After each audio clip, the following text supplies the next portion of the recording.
कांग्रेस नेताओं पर भाजपा के हालिया बयानों पर राष्ट्रीय प्रवक्ता डॉक्टर सुधांशु त्रिवेदी कहते हैं, पहलगाम हमले के बाद भारत पाकिस्तान सीमा पर तनाव है।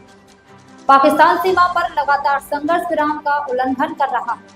वहीं कांग्रेस और भारत गठबंधन के नेता सेना को निशाना बनाकर बयानबाजी कर रहे।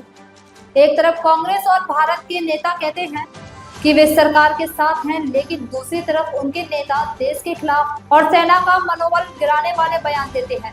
यह वैसा ही है जैसा पाकिस्तान करता है, लेकिन अपनी भूमिका से इनकार करता है।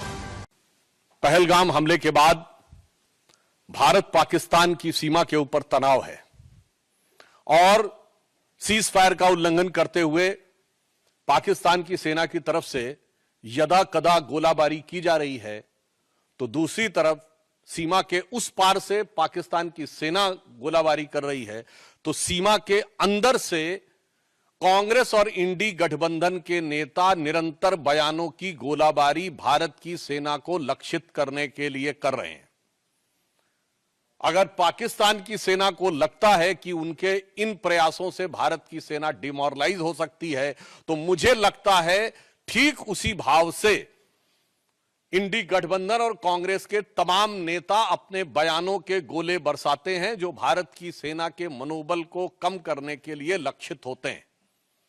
एक तरफ कांग्रेस और इंडी गठबंधन के नेता ये मुखौटा लगाकर कहते हैं कि वो सरकार के साथ हैं, और फिर उनके नेता बयानों की श्रृंखला एक के बाद एक वो देते रहते हैं जो भारत के विरुद्ध और भारत की सेना को मनोबल को गिराने वाली हो।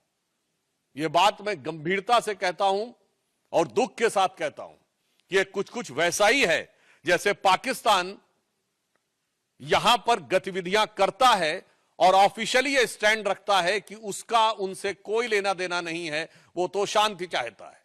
ठीक उसी प्रकार कांग्रेस और इंडी गठबंधन का ऑफिशियल स्टैंड रहता है कि हम सरकार के साथ हैं, और उनके नेता जो छोटे नेता नहीं हैं, मुख्यमंत्री सिद्धारमैया, पूर्व मुख्यमंत्री चन्नी जी और आज अजय राय प्रदेश अध्यक्ष कांग्रेस पार्टी, ये निरंतर ऐसे बयान देते रहते हैं।